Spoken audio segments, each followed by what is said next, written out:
में मिलकर चुनाव लड़ रहे थे, अब आप एक दूसरे के खिलाफ दिल्ली के मैदान में एक दूसरे पर आरोप प्रत्यारोप चल रहा है। क्या देखें क्या ना देखें बताइए।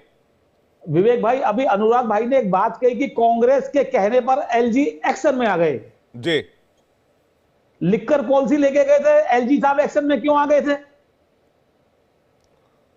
लिक्कर पॉलिसी में करप्शन था, आप लिक्कर पॉलिसी में झोल था, उसके बावजूद भी एलजी ने लिक्कर पॉलिसी पास कर दी आपके कहने पे। तो क्या सेटिंग थी आपकी एलजी से? क्या एलजी ने आपकी बात को सुनकर के लिक्कर पॉलिसी पास कर दी? उसको रोका नहीं गया? जवाब दीजिए अनुराग भाई। नहीं, इस योजना से प्रॉब्लम क्या है? जो शिकायत माफ कीजिएगा, जो शिकायत संदीप दीक्षित ने दर्ज करवाई, संदीप जी ने, उसमें शिकायत में कहा गया कि पर्सनल डेटा क्यों मांग रहे हैं आप जाके हर किसी से? निश्चित तौर पे क्या शिकायत क्या ये? अब वो तो कह रहे हैं कि भाई कोई भी योजना पहुंचाने से पहले कोई डेटा ही तो लिया जाता है, डेटा पे ही बात की जाती है। विवेक भाई पता है बैंक, विवेक भाई बैंक की डिटेल ली नहीं जा रही है, वोटर होने की डिटेल ली जा रही है, बैंक खाते की डिटेल तो ली नहीं जा रही है। आप बैंक खातों की डिटेल तो लीजिए, किसका कौन से बैंक में अकाउंट है, कहां पे अकाउंट है, वो ली नहीं जा रही है। देखिए अनुराग भाई, डाडा साहब मेरी बात सुनिए, आप दिल्ली की जनता को गुमराह करने का काम मत कीजिए। आपके कुछ वादे, अभी आपने कहा जी स्कूल अच्छा कर दिया, आपने कहा कि जी अभी मोहल्ला क्लिनिक बना दिए, 500 स्कूल आपने बनाने की बात की थी, बना दिए क्या आपने? 500 स्कूल आपने 2013 में कहा था कि 500 नए स्कूल बनाएंगे, 20 नए हॉस्पिटल बनाने की बात थी, आपने कहा नई यूनिवर्सिटी बनाएंगे, 20 कॉलेज खोलेंगे, 10,000 नई बसें खरीदेंगे, फ्री वाईफाई देंगे, 24 घंटे में आरओ का पानी देंगे, 24 घंटे आरओ का पानी मिलेगा, फ्री बिजली मिलेगी, शराबबंदी करेंगे, मोहल्ला क्लिनिक। अब मोहल्ले मोहल्ले आपने 850 शराब के ठेके खोल दिए। जो महिलाओं का आप रजिस्ट्रेशन कर रहे हो, इन्हीं महिलाओं ने उसका विरोध किया था। इन्हीं महिलाओं ने कहा था कि मैं आपके हाथ जोड़ रही हूं केजरीवाल जी, गली गली मोहल्ले आप ठेके ना खोलें। इन्हीं औरतों ने विरोध किया था। बोलिए अनुराग भाई, झूठ है सच है? आपके मोहल्ला क्लिनिक को अगर शराब का अड्डा वहां नहीं बन गया तो मुझे बताओ, रोज रात को वहां शराबें पी जाती है, जाकर के चेक कर लो आप मोहल्ला क्लिनिकों में किस प्रकार से मोहल्ला क्लिनिकों की हालत खस्ता है। आपकी बनाई हुई सरकार झूठ का पुलंदा है और आप चाहते हैं कि हम आपका साथ दे। आप चाहते हैं कांग्रेस पार्टी आपका साथ दे, अपनी आंखों पे पट्टी बांध ले कि आप जो कर रहे हैं वो ठीक कर रहे हैं और कांग्रेस पार्टी उसका विरोध ना करे। मतलब आप इंडिया गठबंधन का हिस्सा हो गए, तो आप जो गठबंधन में जुड़ने के बाद अनुराग जी से जवाब ले लेते जल्दी से, फिर अनंत अमित जी के पास और बाकी मेहमानों को करेंगे। अनुराग जी, तो मतलब आप चाहते हैं हम आप ठोक के विरोध करें?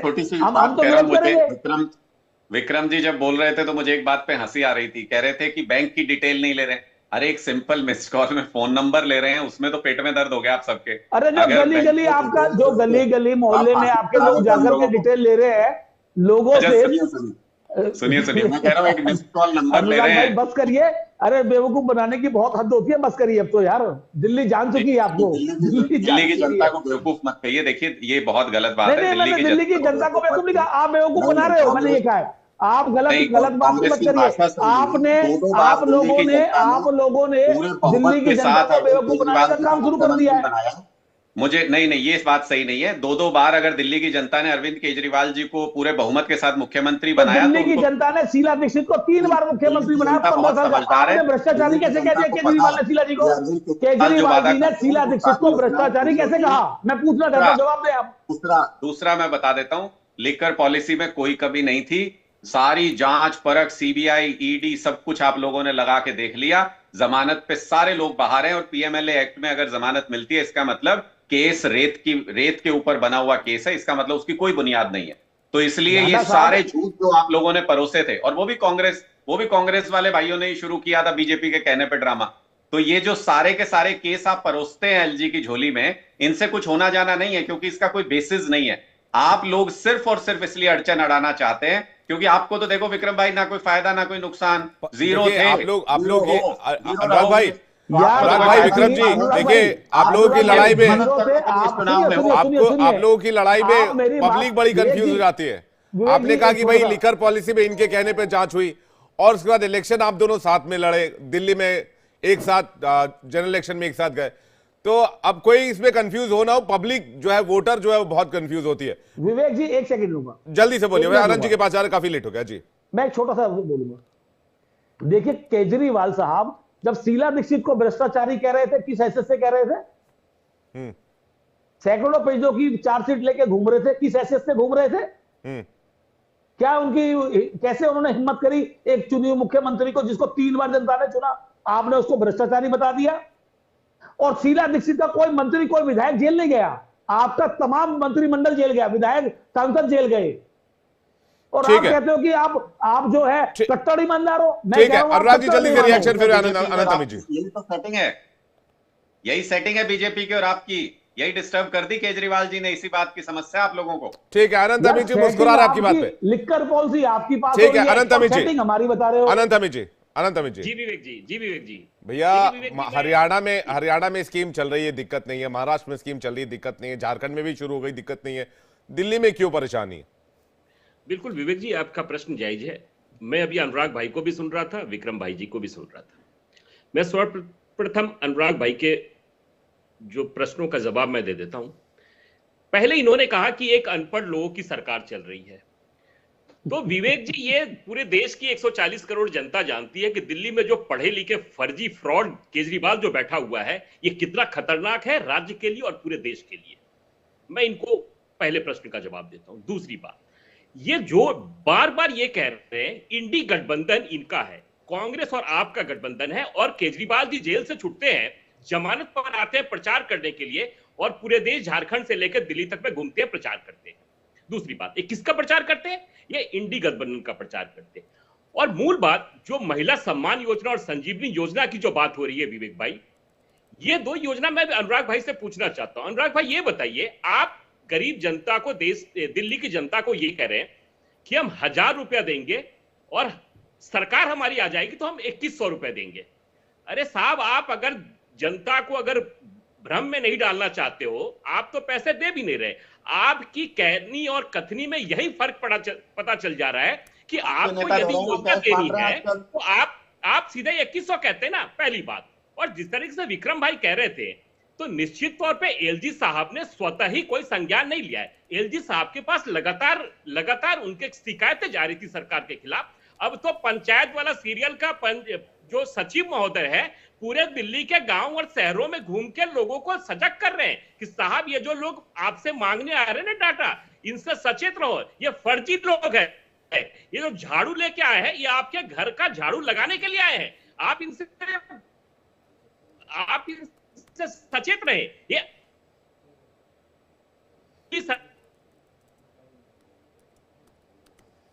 जी, आपकी आवाज थोड़ी रुक कर आ रही है। जी, आपकी आवाज थोड़ी रुक कर आ रही है। आनंद जी, मैं इसको ऑडियो चेक करवा रहा हूं। मैं आनंद जी की बात का छोटा सा जवाब दे दूं जल्दी से। ठीक है अनुराग जी, ये कह रहे हैं, ये गली गली जाके अब लोगों को अवेयर कर रहे हैं। देखिए कितनी क्रेडिबिलिटी खत्म हो चुकी है बीजेपी की। पूरा दम लगाने के बाद भी 25 लाख रजिस्ट्रेशन से ज्यादा हो चुके हैं ऑलरेडी। 25 लाख से ज्यादा रजिस्ट्रेशन, इनकी क्रेडिबिलिटी खत्म हो चुकी है। दिल्ली के लोग इनकी बात सुनते नहीं है। तो मुझे, और दूसरी बात, सरकार के पदाधिकारी जा रहे हैं। आनंद जी, आप ये बताइए, दिल्ली के लिए आपका चेहरा कौन है? आपके पास दिल्ली के लिए मुद्दे क्या हैं? या सिर्फ एक ही मुद्दा है आपके पास कि केजरीवाल ये है कि हमारा चेहरा जो अनुराग भाई है, दिल्ली की 3 करोड़ जनता हमारा चेहरा है। अपनी योजनाएं बताइए, आप क्या करेंगे? ठीक है, बताइए, आपके पास कुछ है नहीं ना? ठीक है अक्कू जी, अभी इस वाले, अनुराग भाई इस वाले टॉपिक पे रहते हैं, फिर इसके आगे भी बात करेंगे। अक्कू जी, मैं तो बड़ा कंफ्यूज हूं, मुझे लगता है इस कंफ्यूजन वाले स्टेट में आप भी होंगे। ये दिल्ली में किस तरह की पॉलिटिक्स चल रही है? अब कोई योजना लाना चाह रहा है तो वो योजना नहीं ला पा रहा है। इधर से कांग्रेस विरोध करती है तो बीजेपी की बी पार्टी हो जाती है, कांग्रेस बीजेपी को एक बता दिया जाता है। कमाल का सीन दिल्ली में बना हुआ सर। देखिए, जहां तक पूरे प्रकरण का सवाल है, तो पूरा प्रकरण सिर्फ इस बात का है कि सत्ता कैसे रखी जाए, कैसे दूसरे द्वारा जब्त की जाए, कैसे ली जाए, कैसे बनाई रखी जाए, ये पूरा खेल उसी का है। अब जहां तक सवाल संजीवनी योजना और पैसा देने का है, तो पूरे देश में ये चल रहा है मामला। 2013 में केजरीवाल साहब ने बिजली पानी फ्री किया, एक लोगों को सूत्र मिला, और उसके बाद तो बीजेपी भी उसी सूत्र पे चल पड़ी है। तो भारतीय जनता पार्टी ने मध्य प्रदेश में लाडली बहना योजना लागू करके एक सबको दूसरा रास्ता दे दिया कि भाई 1250 रुपए दो और एक आकर्षण दो। ये इस योजना का विरोध इसलिए नहीं किया जा सकता कि जिन लोगों को दिया जाएगा उनके पास सीधा पैसा पहुंच रहा है, और डीबीटी के थ्रू अगर पैसा पहुंच रहा है तो उसका लाभ बहुत बड़ा है, और ये लाभ वोट में भी नजर आया। उसके बाद वही योजना जब हरियाणा में लागू होती है, वहां बात की जाती है, महाराष्ट्र में की जाती है, तो सत्ता वहां पे मिल जाती है। तो अगर केजरीवाल साहब 2100 रुपए दे रहे हैं तो मुझे उसमें बहुत बड़ी आपत्ति नहीं नजर आती है। हाँ, ये जरूर है, ये भी मैं बता दूं आपको, आप 15 दिन बाद मुझसे आप इस पे भी बात करेंगे कि साहब अब भारतीय जनता पार्टी वहां 2500 रुपए देने जा रही है, तो क्या किया जाएगा? तो घोषणाएं होंगी इस पे, और सीधा पैसा सीधी जगह जा रहा है, अच्छा है। उससे ज्यादा खराब बात यह है कि वायदा आप कुछ और करें, फिर उसके बाद कम ज्यादा करें, फिर उसके बाद नहीं अक्कू सर, दूसरे की रणनीति के हिसाब से दिक्कत काम योजना करें। से नहीं है। अब इस पे भरोसा कितना लोग करेंगे जी। ये तो वो बताएंगे। दिल्ली में भरोसे की जहां तक बात है, दिल्ली में राहुल जी आ रहा भरोसा हूं। जो है वो केजरीवाल पे अक्कू सर इसलिए किया दिक्कत, जाता है अक्कू सर दिक्कत क्योंकि ये नहीं उन्होंने है डिलीवरी की जी, है। दिक्कत ये नहीं है कि योजना आ रही है योजना नहीं आ रही है। दिक्कत इस बात की है कि दिल्ली सरकार ने एक एडवर्टीजमेंट डाला अखबार में कि दिल्ली सरकार ऐसा कोई स्कीम नहीं चला रही है, कृपया इस झांसे में ना आए, इसमें दिक्कत हो सकती है, आप साइबर फ्रॉड का शिकार हो सकते हैं। इस पे दिल्ली की सीएम आतिशी का रिएक्शन आया कि हम जिम्मेदार अधिकारियों पर कार्रवाई करेंगे। तो क्या यह ऑफिशियल हो रहा है, सरकार की तरफ से किया जा रहा है? ऐसे बहुत सारे सवाल इस वक्त सियासी फिजा में घूम रहे हैं, जबकि बीजेपी और कांग्रेस कह रही है साइबर फ्रॉड के अलावा कुछ नहीं है।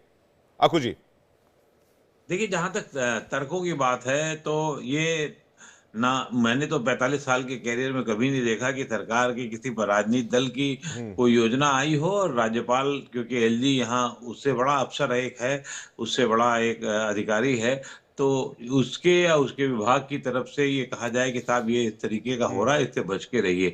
ये तो गनीमत है कि बहुत छोटी छोटी शब्दों में आई और कुछ एक जगह आ पाई, इसलिए बहुत ज्यादा वो लोगों तक नहीं पहुंच पाई। हम थैंक्स चाहे तो वो सोशल मीडिया को और टीवी वालों को देंगे कि उनकी वजह से ये बात पता भी चल रही है। ये अजीबोगरीब है, क्यों? क्योंकि एक राजनीतिक घोषणा है, और राजनीतिक घोषणा में अगर आप मान लो डाटा ले भी रहे हैं, ये बात सही है जो अनुराग डांडा साहब ने बताया कि साहब वो डाटा कहाँ नहीं लिया था। हम सब का डाटा बिल्कुल खुला है, बर्बाद है, कोई भी कहीं पे भी कैसा भी इस्तेमाल कर ले, किसी की भी जेब काट ले, और ये सरकारें कुछ नहीं कर पाएंगी। ये भी बता नहीं सर, देना। काटे जा रहे हैं। खुले डेटा से ही साइबर फ्रॉड के रोज धड़ल्ले कॉल आते हैं। मुझे आज सुबह मैसेज आया कि 2 घंटे में आपकी बिजली काट दी जाएगी। मैंने लिख के भेजा, काट देना, कोई दिक्कत नहीं। ये भी होगा, ये आपको, आप कितना सतर्क रहते हैं, इससे बचाने की कोशिश आप खुद कितना कर पाते हैं, ये इस पर निर्भर होगा। लेकिन ये जरूर सवाल, ये भारतीय जनता पार्टी अगर उठा रही है तो वाजिब सवाल उठा रही है कि साहब आपने पंजाब में 1000 रुपए देने की बात की थी, आप 2500 रुपए यहाँ कैसे देंगे? ये बात सवाल उठा सकती है वो, और उस पर एक निशान उठता है। लेकिन जहां तक दिल्ली का सवाल है, दिल्ली में केजरीवाल साहब ने बिजली पानी फ्री किया है, बसों की महिलाओं में के लिए चीजें फ्री की हैं, तो इसलिए उनकी डिलीवरी यहाँ उन्होंने की, इसलिए उन पर विश्वास लोग कर सकते हैं। अगर यही काम भारतीय जनता पार्टी करती या किसी और माध्यम से करती कि वो डिलीवरी कर रही है, तो उस पर भी विश्वास करते। तो ये डिलीवरी होने ना होने का खेल है। अब भारत यहाँ का वोटर देखेगा कि क्या सचमुच इतना काम केजरीवाल साहब ने किया है कि उनको तिवारा चौवारा उनको दोबारा लाया जाए। और राहुल लाल जी, उसके बाद अनुराग जी के पास आ रहा हूँ। राहुल लाल जी, हाँ देखिए, मैंने सवाल को बड़ा ध्यान से सुना है। देखिए विवेक जी, भारतीय जनता पार्टी वो अब डाटा सुरक्षा की बात कर रही है। भाई उन्होंने तो अपने आप को दुनिया की सबसे बड़ी पार्टी का दर्जा कैसे लिया था विवेक जी? मिस्ड कॉल अभियान से, कि मिस्ड कॉल कीजिए और भारतीय जनता पार्टी के सदस्य बनिए। तो वो जो नंबर्स पहुंचे उनके पास, उस डाटा के सुरक्षा के लिए क्या रख पाए किए भारतीय जनता पार्टी ने? जरा भारतीय जनता पार्टी बता दे। अधिकांश जगह पे देश में मोदी जी का शासन तो 2014 से चल रहा है, और अधिकांश जगह पे देश में डबल इंजन की सरकारें हैं। 24,000 साइबर फ्रॉड पर डे हो रहे हैं यहाँ पे, डेली डाटा लीक हो रहे हैं। एक महीने में वो संख्या केंद्र सरकार के आंकड़ों के अनुसार 8 लाख क्रॉस कर रहा है विवेक जी। तो अगर डाटा सुरक्षा को लेकर सरकार बहुत गंभीर है, तो फिर साइबर फ्रॉड की इतनी बड़ी घटनाएं कैसे घट जा रही है? गृह मंत्रालय के आंकड़े पुष्टि करते हैं, राज्यों के आंकड़े पुष्टि करते हैं, लेकिन नहीं, वो तो पन्ना प्रमुख का सिस्टम चलाए। वो अगर भारतीय जनता पार्टी ये काम करे तब तो कहा जाएगा कि नहीं, वो उनका इलेक्शन मैनेजमेंट का काम है, वो जनता तक अपना मैसेज पहुंचा देते हैं। और अगर विपक्षी पार्टी उसी रूप में प्रयास करे तो फिर उसको आप साइबर फ्रॉड का मामला पहुंचा दीजिए। ये डबल स्टैंडर्ड चलने वाला नहीं है कहीं भी। ये जो चीजें भारतीय जनता पार्टी बनाती है, अब आप सोच के देखिए, परवेश वर्मा जी साइबर फ्रॉड की बात तो संदीप दीक्षित भी कर रहे हैं, सिर्फ बीजेपी थोड़ी कह रही है। नहीं देखिए, संदीप दीक्षित साइबर फ्रॉड की बात कर रहे हैं, विपक्षी पार्टी विरोध कर रहे हैं, लेकिन जो चीजें देश दुनिया में हो रही है हमें नहीं दिख रहा। अब मैं तो यह सवाल पूछ रहा हूं, परवेश वर्मा कैश रूप से लोगों को पैसा बांटते हुए लिफाफे में देखे गए। भाई ये सरकार तो बात करती है कि ये कैशलेस सरकार है। आपका तो एक ही एजेंडा होता है सुबह से लेकर शाम तक में कि भारतीय जनता पार्टी को कैसे गरियाना है। आपके पास जवाब तो दीजिए ना। आपको मैं सुबह से शाम तक रोज कहीं ना कहीं सुनता रहता हूँ, कहीं ना कहीं देखता रहता हूँ। आप हमारे साथ 2019 में आते थे, आप भारतीय जनता पार्टी की तारीफ करते थे। अब आज आप भारतीय जनता पार्टी के खिलाफ चले गए। आप जो सुबह से शाम तक राहुल जी, मैं रोज आपके साथ किसी न किसी शो में होता हूँ। आप लगातार जिस तरीके से भारतीय जनता पार्टी के खिलाफ एक षड्यंत्र आप रच रहे हैं और ये किसके कहने पे कर रहे हैं? आनंद जी वो कह रहे हैं उनके सवाल का जवाब दीजिए। अब वो वो लोकता कह रहे अभिव्यक्ति की आजादी की स्वतंत्रता है उन्हें, वो अपना अभिव्यक्ति व्यक्त कर रहे हैं। मैं इनके सवाल का भी जवाब तो सुन लीजिए आनंद जी, 2 सवाल है इनसे, एकदम सीधे सीधे 2 सवाल। सवाल नंबर 1, परवेश वर्मा नगद पैसे बांटते हुए देखे गए, ईडी में शिकायत की गई, उनके ऊपर क्या कार्रवाई हुई? महाराष्ट्र में भारतीय जनता पार्टी के वरिष्ठ नेता वहां पे ऑन कैमरा जो है कि उनको देखा गया। अब उससे भारतीय जनता पार्टी ने कहा कि नहीं ये तो क्या चीज है, तो जांच पड़ताल हुई। उसका जवाब सुन लीजिए, उसका जवाब राहुल जी सुन लीजिए। आप तो पत्रकारों को बीच में रहते हैं, सुबह से शाम तक ज्ञान देते रहते हैं पूरे देश को। आपके ज्ञान की आवश्यकता है भारतीय जनता पार्टी और देश की जनता को नहीं है, पहली बात। दूसरी बात, आपने 2 बातें कही। प्रवेश वर्मा जी ने 1100 रुपए जो बांटने की बात कही, वो बिल्कुल ही फिजूल बात है। आप एफआईआर कराइए ना, पुलिस जांच करेगी, एजेंसियां जांच करेगी। और जहां तक महाराष्ट्र की बात की, महाराष्ट्र में चुनाव आयोग ने कहा कि इस तरह का कोई एफआईआर हमने नहीं किया है और हमारे वरिष्ठ नेता के ऊपर जो आरोप लगाए वो आरोप निराधार था। वो एक पार्टी के द्वारा सुनियोजित तरीके से पार्टी को और नेता को बदनाम करने की साजिश थी। और विनोद जी ने विनोद जी ने बता तो दीजिए कि महाराष्ट्र मामले में जांच पड़ताल करके किसने जांच किया? जब उनके खिलाफ एफआईआर ही नहीं हुआ तो जांच कौन करता? भाई गजब बात है, ऑन कैमरा में सारा सब कुछ हो जाए। एफआईआर ऑन कैमरा में झूठ था ना, वो आपके तरह कुछ लोग आए थे। अब आप हमारे घर पर आकर पैसा रख जाइए और झूठ मूठ का हाथ में गड्डी लेकर आइए, 2 आदमी को लेकर ये फोटो खींच लीजिए, तो ऐसे नहीं होता है ना। रखने वालों को गिरफ्तार किया आपने, वो तो जांच कर रही है, लेकिन ठीक है, एक एक करके सर, एक एक करके सर, एक एक करके अनुराग जी काफी देर से वेट कर रहे हैं, एक एक करके अनंत अमित जी जल्दी से पूरा कर लिए, फिर अनुराग जी के पास जा रहा हूं। मैं विवेक जी यही कह रहा हूं कि विनोद तावड़े साहब के खिलाफ क्या महाराष्ट्र में कोई एफआईआर हुई थी? नहीं हुई थी। और हुई थी तो आप बता दीजिए। हुई थी,